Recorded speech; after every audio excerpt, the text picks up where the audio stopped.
أسوأ حاجة ممكن تعمليها في يومِك هو إن أنتِ تبدئي بالموبايل، أول ما بتصحي من النوم تمسكي الموبايل طبعًا وال5 دقايق بيتحولوا ساعة وساعتين ويمكن أكتر كمان. طيب هو ده ليه غلط؟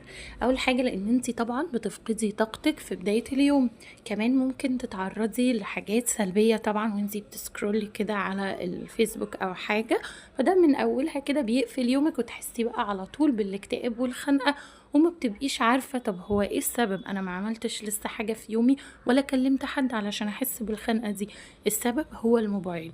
أول ما تصحي من النوم اوعي تبدئي بالموبايل تاني، ولكن ابدئي بنفسك انتِ الأول، اهتمي بنفسك، اتوضي وصلي، افطري فطار رايق كده، وبعد كده واحدة واحدة ابدئي اعملي المهام اللي وراكِ، هتحسي بطاقة إنجاز وبراحة نفسية كبيرة جدًا، وبعد كده خلّي الموبايل بقى كمكافأة ليكِ لما تخلصي الحاجات اللي وراكِ.